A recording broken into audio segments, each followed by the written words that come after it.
الحمد لله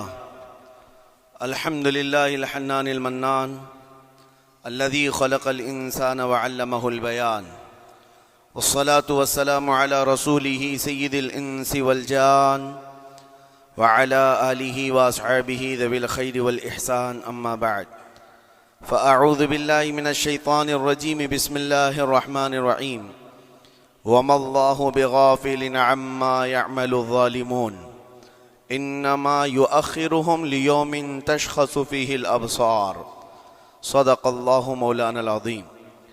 بارگاہ رسالت مآب صلی اللہ تعالی علیہ وسلم میں درود پاک کا ہدیہ پیش کریں۔ اللہم صلی علی سیدنا و مولانا محمد معدن الجود والکرم وآلہ واصحابہ الکرام وابنہ الکریم وبارک وسلم صلاة دائمة سرمدا ابدا۔ عزیزان گرامی وقار، اللہ کریم کو سب سے زیادہ ناپسند چیز جس کا ذکر قرآن پاک میں بھی ہے وہ ظلم ہے۔ ظلم کو اللہ تبارک و تعالی ہرگز پسند نہیں فرماتا، اور ظلم کا مطلب صرف کسی پر ہاتھ اٹھانا ہی نہیں بلکہ کفر اور شرک بھی بہت بڑا ظلم ہے۔ قرآن پاک میں اللہ نے فرمایا ان الشرک لظلم عظیم، اللہ کے ساتھ کسی کو شریک ٹھہرانا بہت بڑا ظلم ہے، اور اس ظلم کی بہت ساری شاخیں ہیں جو آج ہم دنیا میں دیکھ رہے ہیں۔ انسان کسی نہ کسی جگہ پر ظلم کرنے کا شکار ہو جاتا ہے، ظالم بن جاتا ہے۔ اور ظلم کی تعریف اگر دیکھیں عربی میں تو یوں کہا گیا وضع الشیء علی غیر محلہ، کسی چیز کو اس کی جگہ پر نہ رکھتے ہوئے، اس کی حیثیت کو اس کی حیثیت کی جگہ پر نہ رکھتے ہوئے دوسری جگہ پر رکھ دینا، یہ ظلم کہلاتا ہے۔ حقدار کو حق نہ دینا یہ ظلم ہے، یا اپنے حق سے زیادہ کسی سے چھین لینا یہ بھی ظلم ہے۔ اور یہ ظلم کی ایک دو نہیں ہزاروں مثالیں ہیں، لیکن قرآن ہر ظلم کی مذمت کرتا ہے۔ اللہ کریم کئی جگہوں پر ارشاد فرماتا ہے ان اللہ لا يحب الظالمین، اللہ تعالیٰ ظالموں کو ہرگز پسند نہیں فرماتا۔ میرے عزیزو، گناہ بھی ظلم ہے، جیسے کہ قرآن میں اللہ نے فرمایا وَلَوْ أَنَّهُمْ إِذْ ظَلَمُوا أَنفُسَهُمْ، جب لوگ اپنی جانوں پر ظلم کر لیں تو اے محبوب آپ کے دربار پہ آئیں۔ یہ جو آیت ہے، ظلم کا مطلب کیا ہے؟ انسان جب گناہ کرتا ہے تو وہ اپنے آپ پر ظلم کرتا ہے۔ ظلم کی بہت ساری شاخیں ہیں، اور ظالموں کو اللہ پسند نہیں فرماتا، چاہے وہ اپنے اوپر ظلم کیا ہو یا کسی نہتے پر ظلم کیا ہو۔ آج دنیا میں جو حالات ہم دیکھ رہے ہیں، ظالموں کا ظلم عروج کو پہنچا ہوا ہے،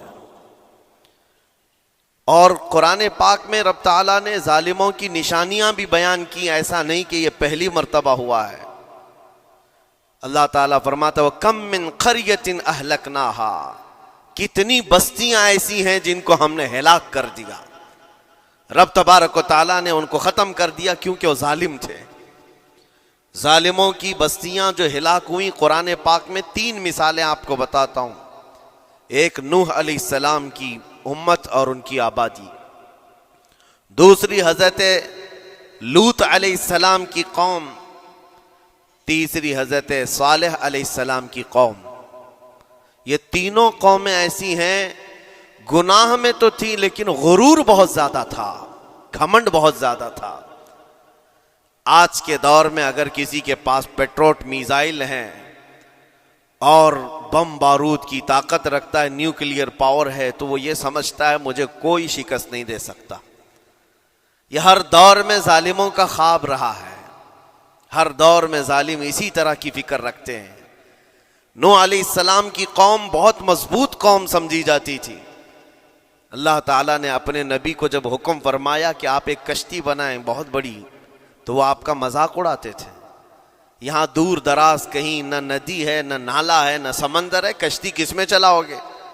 اللہ کے نبی کو پتا تھا کہ عذاب آنے والا ہے، اور اپنے ایمان والوں کو آپ ڈرا بھی رہے تھے، لیکن کفار و مشرکین غرور و تکبر میں ایسے تھے یہاں تک کہ نوح علیہ السلام نے اپنے بیٹے کو بلا کر کہا جو کافر تھا، کہا میرے ساتھ آ جا، یا بنی ارکم معنا ولا تکن مع الکافرین، بیٹا ہمارے ساتھ آ جا، کافروں کے ساتھ مت جا۔ اس نے کیا کہا؟ قال سآوی الی الجبل یعصمنی من الماء، میں تو پہاڑ کی اونچی چوٹی پر چلا جاؤں گا، تمہارا پانی مجھے کچھ نہیں کر سکے گا۔ یہ اس وقت ظالموں کا خیال تھا، گمان تھا۔ پھر اللہ تعالیٰ قرآن پاک میں فرماتا ہے وَفَجَّرْنَا الْأَرْضَ عُيُونًا، ہم نے زمینوں کے سارے چشمے پھاڑ دیے، ہر جگہ سے پانی کے سوتے نکلے، اور پھر آسمان کے سارے دروازے کھول دیے۔ فَفَتَحْنَا أَبْوَابَ السَّمَاءِ بِمَاءٍ مُنْهَمِرٍ، اللہ فرماتا ہے آسمان کے سارے دروازے پانی کے کھول دیے، آسمانوں سے پانی اور زمینوں سے پانی۔ فَالْتَقَى الْمَاءُ عَلَى أَمْرٍ قَدْ قُدِرَ، سورہ قمر کی آیتیں ہیں، رب تعالیٰ فرماتا ہے پانی اتنا بڑھ گیا کہ جو رب تبارک و تعالیٰ کی طے کی ہوئی معینہ نشانی تھی وہاں تک جا کر پانی مل گیا، روئے زمین پر کوئی باقی نہ رہا سوائے حضرت نوح علیہ السلام کی کشتی کے، کوئی نہیں باقی رہا۔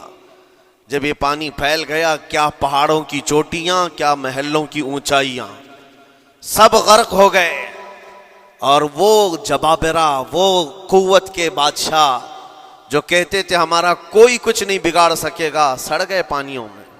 صرف پانی اللہ تعالیٰ بھیج دے تو انسان اسے روک نہیں سکتا، عذاب الہی کو کیسے روک سکے گا؟ دوسری گھمنڈی قوم، غرور میں مبتلا قوم تھی حضرت لوط علیہ السلام کی قوم، جو بدکاریوں میں ملوث تھے۔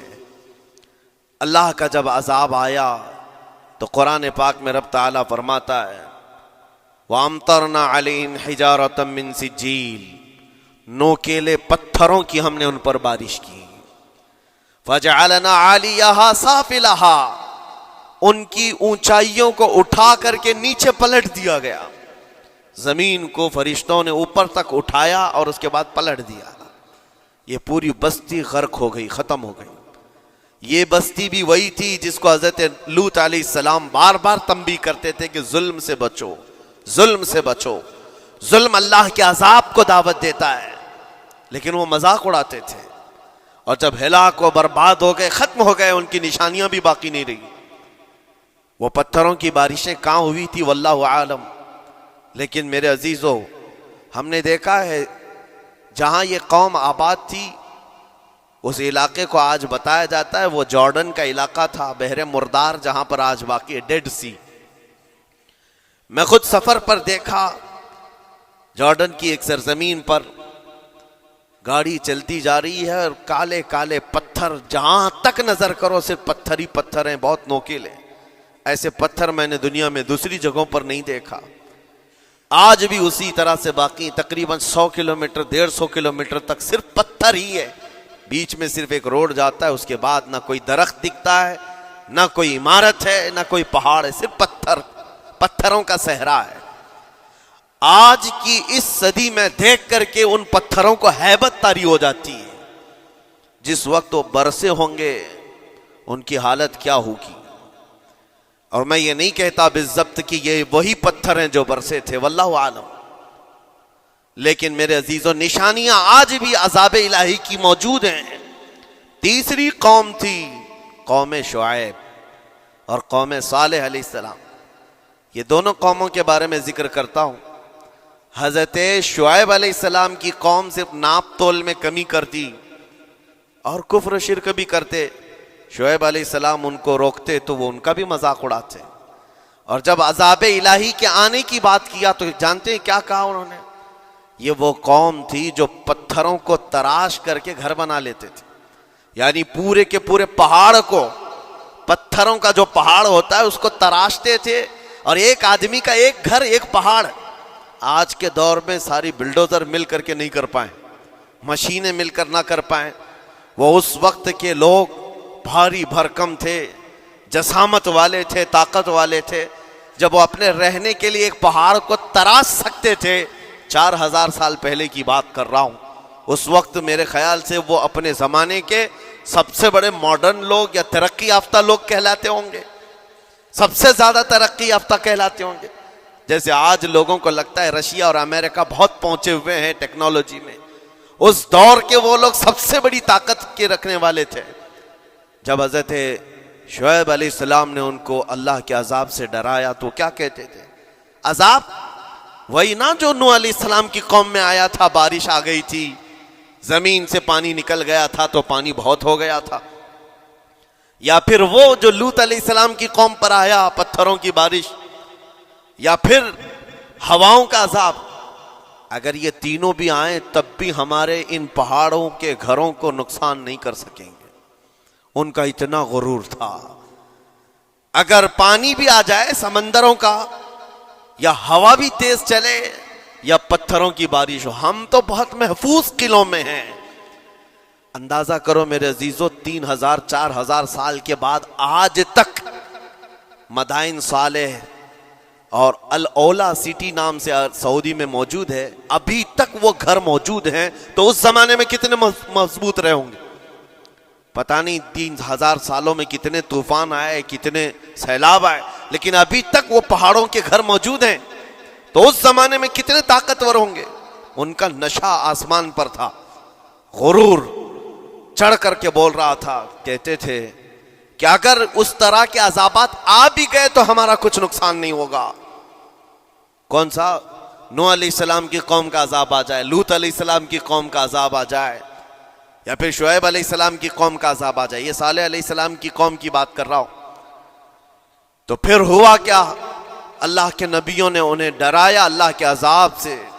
باز آ جاؤ، اللہ وحدہ لا شریک کی طرف جھک جاؤ. وہ اکڑ تھی، غرور تھا کہ نبیوں کا مذاق کرتے. پھر ہوا کیا؟ قرآن کہتا ہے صرف ایک فرشتے کو اللہ تعالیٰ نے زمین پر اتارا، ایک فرشتے کو اتارا، اور اس کے بعد اس فرشتے نے ایک چنگھاڑ لگائی، ایک آواز کی. ایک آواز، صرف فرشتے کی ایک آواز ایسی تھی کہ جتنے اپنے مضبوط قلعوں میں گھروں میں موجود تھے، اس آواز کی ہیبت سے ان کا بھیجا کانوں سے باہر نکل آیا تھا. اور صبح کے وقت جب اس بستی میں جا کر کے دیکھیں تو سب کے سب اوندھے منہ گرے ہوئے تھے، ایک بھی اس میں سے بچا ہوا نہیں تھا. نہ نوح علیہ السلام کا طوفان آیا، نہ لوط علیہ السلام کی قوم پر برسنے والے پتھروں کا عذاب آیا، نہ ہی ہوائیں چلائی گئیں. ایک فرشتے کو بھیج کر رب تعالیٰ نے اپنی قدرت کا مظاہرہ فرمایا.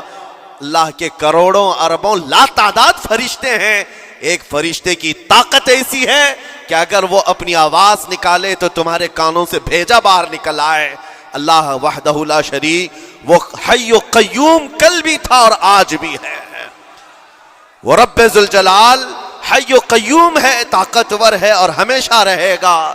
اور رب تبارک و تعالیٰ نے قرآن پاک میں فرمایا، آپ یہ آیت تقریباً 3 جگہ قرآن میں آئی، وَإِذْ نَجَّيْنَاكُمْ مِنْ آلِ فِرْعَوْنَ يَسُومُونَكُمْ سُوءَ الْعَذَابِ يُذَبِّحُونَ أَبْنَاءَكُمْ وَيَسْتَحْيُونَ نِسَاءَكُمْ وَفِي ذَلِكُمْ بَلَاءٌ مِّن رَبِّكُمْ عَظِيمٌ.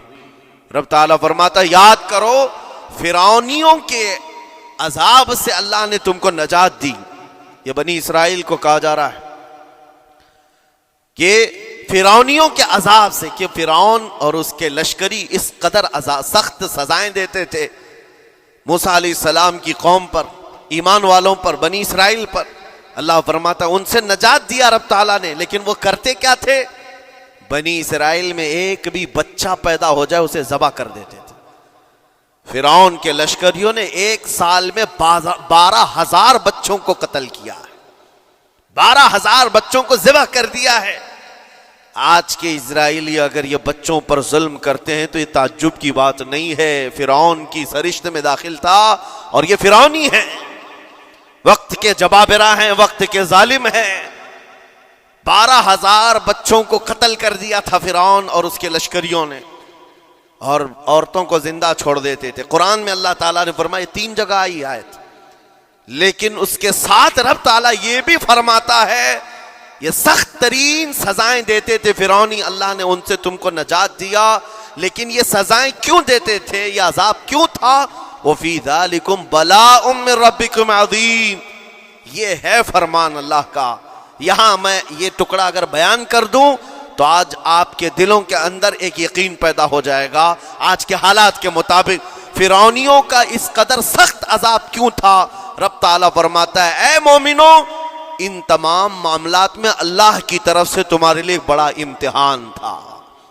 یہ امتحان تھا اور وہ امتحان آج بھی ہے اور ہر زمانے میں رہے گا. ستیزہ کار رہا ہے ازل سے تا امروز، شرار ابو لہبی سے چراغ مصطفی. ہر زمانے میں حق و باطل کے معرکے ہوتے رہیں گے. لہٰذا آج کے دور میں یہ سب حالات جو پیدا ہوئے، مسلمانوں کو، مومنین کو ذرا برابر بھی نروس ہونے کی ضرورت نہیں. تم جس دین سے وابستہ ہو، اس دین کی حفاظت کا ذمہ اللہ نے اپنے ذمہ لیا ہے. یریدون لیطفئوا نور اللہ بافواہہم. قرآن میں اللہ فرماتا ہے کفار و مشرکین اپنے منہ کے پھونکوں سے اللہ کے اس چراغ کو بجھانا چاہتے ہیں، اللہ اپنے اس چراغ کو مکمل کر کے رہے گا. یہ اسلام نور الہی ہے، اللہ کا نور ہے اور اس کو صبح قیامت تک رہنا ہے. اور ہم جیسے اور بھی آئیں گے اس زمین پر اور آئیں گے جاتے رہیں گے. یہ آبادیاں ہیں، بدلتی رہیں گی، خدائی قانون ہے، لیکن اسلام نہ کل بدلا تھا، نہ آج، نہ قیامت تک بدلے گا. ہم سب کا امتحان ہے میرے عزیزو، ہم سب کا امتحان ہے. لیکن ان حالات میں مومنین کو کرنا کیا چاہیے؟ انہیں اپنے ایمان کو مضبوط کرنا چاہیے. کبھی کسی کے اڑتے ہوئے چھیٹڑے اور ٹکڑے دیکھ کر تمہیں مایوس ہونے کی ضرورت نہیں. اب ہمارا مستقبل کیا ہوگا؟ میرے عزیزو، آج جو حالات ہیں یہ حالات کربلا سے زیادہ سخت تو نہیں ہیں. آج فلسطینیوں کو ہم نے دیکھا 6 ماہ کے، سال بھر کے بچوں کو سینے سے لگا کر کفن لپیٹ رہے ہیں. ان ماؤں کی کیا کیفیت ہوتی ہوگی؟ کبھی کبھار چھوٹی سی کلپ میں دیکھ کر کے آنکھوں سے آنسو بہ پڑتے ہیں. انہوں نے اپنے ہاتھوں سے نہ جانے کتنے بچوں کو ایک دن میں دفن کر دیا. 80 میتوں کو ایک قبر میں ڈال دیا کرتے ہیں. ان فلسطینیوں کو لاکھوں سلام، ان کے جذبات کو اور ان کی استقامت کو. ہم تو دعا یہی کرتے ہیں ان فلسطینی مسلمانوں کے برابر پوری دنیا کے مسلمان نہیں ہو سکتے. ہم تو ایک ناشتے پر صبر نہیں کر پاتے، وہ اپنے 10 بچوں اور خاندان والوں کے کٹے ہوئے چھیٹڑوں پر بھی کہتے ہیں اللہ ہمارے ساتھ ہے. ساری مصیبتیں دیکھ کر کے بھی وہ کہتے ہیں اللہ ہمارے ساتھ ہے. ان کے گھر اڑا دیے گئے، تباہ کر دیے گئے، راکھ میں بدل دیے گئے. اور نیوز اینکر، یہ دجالی میڈیا وہاں جا کر کے ان کے زخموں کو کھرید کر کے پوچھتا ہے تمہارا مال کیسے آئے گا، تمہارا گھر کیسے چلا گیا. لیکن ان حالات میں بھی وہ مسکرا کر کہتے ہیں اللہ نے دیا تھا، پھر اللہ ہے اور اللہ دے گا. ان کے ایمان کے برابر ہم نہیں ہو سکتے. لیکن میرے عزیزو، پوری دنیا کے مسلمانوں میں اس مسئلے نے آج ایک اتحاد کی فضا قائم کی ہے. اگر ہمارے درمیان آج بھی اتحاد نہیں ہو سکتا تو پھر میرے عزیزو، شاعر نے سچ کہا تھا جگہ جگہ کے تھک چکے ہیں تمہیں یہ ہنگامے، نشاط لذت خواب گراں بدل ڈالو. غلط روی سے منازل کا بعد بڑھتا ہے، مسافرو روش کارواں بدل ڈالو. آج کے حالات تمہیں اگر نہیں بدلنے پر مجبور کیے تو پھر بتاؤ کون سے حالات تمہیں بدلیں گے، کب تم بدلو گے؟ لیکن ان حالات پر آج بعض لوگوں نے یہ کہنا شروع کیا. میں نے چند دنوں پہلے ایک آیت پڑھی تھی، ایک بیان میں کہا تھا اللہ قرآن میں فرماتا ہے هو الذی ارسل رسولہ بالہدی ودین الحق لیظہرہ علی الدین کلہ. وہ اللہ ہے جس نے حق دین کے ساتھ اپنے رسول کو بھیجا ہے اور ہدایت کے ساتھ اپنے رسول کو بھیجا ہے. کیوں بھیجا ہے؟ لیظہرہ علی الدین کلہ، تاکہ وہ رسول پوری دنیا پر یہ دین غالب کرے. یہ دین غالب آئے گا. تو بعض مجھ سے کہنے لگے مولانا سٹیج پر بیٹھ کر چلاتے ہو، کئی کرسیوں پر بیٹھ کر کہتے ہو کہ تمہارا دین غالب آئے گا. تمہارا دین تو آج ٹکڑے ٹکڑے کیا جا رہا ہے، کوئی کچھ نہیں کر پاتا. ان ظالموں کو میں یہ کہتا ہوں، ان کو یہ میں کہتا ہوں، ان تمام حالات سے تم ہرگز یہ مت سمجھنا کہ دین غالب آئے گا. چاند پر بھی گہن لگتا ہے، لیکن جب گہن چھٹتا ہے تو چاند پورے آب و تاب کے ساتھ چمکتا ہے. آج اگر امت مصطفیٰ پر گہن لگا ہے تو میں اپنے اپنے ان تمام نوجوانوں سے جو ابھی ان فوان شباب میں داخل ہوئے ہیں، ابھی یہ دنیا کو دیکھنے کے قابل بنے ہیں، میں ان سے کہتا ہوں ان آندھیوں سے، ان طوفانوں سے گھبرا کر کے نہ تمہیں دین بدلنے کی ضرورت ہے، نہ تمہیں اپنا مسلک و مذہب بدلنے کی ضرورت ہے، بلکہ میں یہ کہتا ہوں نہ گھبراؤ مسلمانوں، ابھی خدا کی شان باقی ہے، ابھی اسلام زندہ ہے، قرآن باقی ہے۔ یہ ظالم کافر کیا سمجھتے ہیں جو روز ہم سے الجھتے ہیں؟ ابھی کربلا کا آخری میدان باقی ہے، ابھی تو کربلا کا آخری میدان باقی ہے۔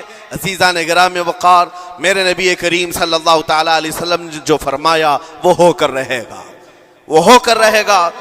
میرے آقا صلی اللہ تعالی علیہ وسلم کا فرمان عالی شان میں سناتا ہوں۔ حضور فرماتے ہیں لا تزال عصابۃ من امتی یقاتلون علی ابواب دمشق وما حولها وعلى ابواب بیت المقدس لا يضرهم خذلان من خذلهم ظاہرین علی الحق الى ان تقوم الساعة او کما قال رسول اللہ صلی اللہ علیہ وسلم۔ میرے آقا فرماتے ہیں قیامت تک میری امت میں سے ایک جماعت ایسی ہوگی جو بیت المقدس کے ارد گرد حق کے لیے لڑ رہی ہوگی۔ حضور نے فرمایا قیامت تک لڑتی رہے گی، لیکن ساتھ میں ان کے لیے میرے آقا نے فرمایا پوری دنیا کے برا چاہنے سے ان کا کچھ نہیں بگڑے گا۔ اس کا مطلب کیا ہے؟ اگر آپ ہم سے پوچھتے ہیں کچھ نہیں بگڑے گا، حضور نے فرمایا کچھ نہیں بگڑے گا، لیکن ہم تو دیکھ رہے ہیں ان کے گھر تباہ ہو گئے، بچے مر گئے، چھوٹے بچوں کے سروں سے باپ کا سایہ نکل گیا، کسی کے سامنے اس کی ماں کی تڑپتی ہوئی لاش ہے، اور حدیث میں کہا جا رہا ہے ان کا کچھ نہیں بگڑے گا۔ سب تو بگڑ گیا، مال بھی گیا، دکان بھی گئی، تجارت بھی گیا، گھر بھی گئے، اولاد بھی، رشتہ دار بھی، اور حدیث میں کہا جا رہا ہے کچھ نہیں بگڑے گا۔ میرے عزیزو یاد رکھو میرے آقا کا فرمان حق ہے، کچھ نہیں بگڑے گا کا مطلب کیا ہے؟ یہ تمام اسباب جانے کا مطلب یہ نہیں کہ بگڑ گیا، بگڑا تو اس کا ہے جس کا ایمان بگڑ گیا، ایمان جس کا گیا اس کا سب بگڑ گیا۔ اور ہم نے ان بچوں کو دیکھا ہے آج، ارے رات کو سوتے ہیں تو انہیں پتہ نہیں ہوتا صبح ہوگی بھی کہ نہیں ہوگی، لیکن اس کے باوجود ایک دل دہلا دینے والی بات میں بتاتا ہوں۔ مصر کی سرزمین سے لوگ پانی کے بوتلیں اور ڈبے اٹھا کر کے بارڈر پر جا رہے ہیں، لیکن فلسطین غزہ کے وہ مسلمان کہتے ہیں اپنا پانی تم رکھو، اللہ کریم ہمارے لیے کہیں سے اپنی ہی زمین سے پانی عطا کرے گا۔ ان کو لوگ کہہ رہے ہیں کیا آپ نہیں دیکھ رہے وقت کا بڑا فرعون روز الٹیمیٹم دیتا ہے 24 گھنٹے میں علاقہ خالی کرو، نکل جاؤ، گھر خالی کرو۔ کیسا ایمان ہے تمہارا کہ آنے والی بڑی بڑی میزائلوں کا اپنے سینے سے مقابلہ کرتے ہیں، اور کہتے ہیں کل سے ہم یہی تھے، آج بھی یہی ہیں اور یہی رہیں گے اور اسی مٹی میں دفن ہو جائیں گے۔ یہ جو استقامت ہے، اسی کو میرے آقا نے فرمایا دنیا ان کا کچھ نہیں بگاڑ سکے گی۔ ایمان اگر مضبوط ہے تو کچھ نہیں بگڑا ہے۔ ارے 6 سال کی بچی، 6 سال کی بچیاں، ٹرینڈ چلا ہوا ہے ان کے محلوں میں، ٹرینڈ چلا ہوا ہے، اپنے اپنے ہاتھوں میں مہندی سے اپنا نام لکھ رہی ہیں، ہنسی خوشی۔ پوچھا ان سے کہ نام لکھنے کا ٹرینڈ کیوں چلا ہے ابھی جنگ کے حالات میں مہندی سے؟ کہتی ہیں کل کو اگر ہم اڑ گئے، چہرہ نہیں ملا، جسم نہیں ملا، ہاتھ اگر بچا ہوا ہو تو نام دیکھ کر ہمارے ماں باپ پہچان تو سکے۔ شہادت کا یہ جذبہ، شہادت کا یہ جذبہ 6 سال کے بچوں میں اگر آیا ہے، یقیناً ان کے سینوں میں ایمان موجود ہے، ایمان موجود ہے۔ میرے عزیزو ذرا اپنے حالات پر ذرا توجہ کرو، مولا کریم نے ہمیں کس چیز کی کمی دی ہے؟ کون سی چیز کم آئی ہمارے گھر میں؟ ہم تو مرغن غذائیں روز کھاتے ہیں، آج ہمارے پاس ساری نعمتیں اللہ نے دی ہیں، ہم عیاشیوں کے اڈوں پر پوری رات گزارتے ہیں۔ ہمارے شہر آج جس گلی سے گزر جائیں، صبح کی اذان تک یہاں گپیں لگاتے ہوئے کھڑے رہے۔ اے میرے عزیزو، حالات تو ہمارے ایسے ہیں کہ کھا کھا کر کے چربیاں چڑھ گئیں، ہمیں ان کا کیا احساس ہو پائے گا؟ ان کا کیا احساس ہو پائے گا جن کے ہاں پانی سے زیادہ خون دیکھا جاتا ہے، جن کے ہاں زندوں کو پکڑنے کے لیے نہیں، اب مردوں کو پکڑنے کے لیے لوگ بھی نہیں ہیں۔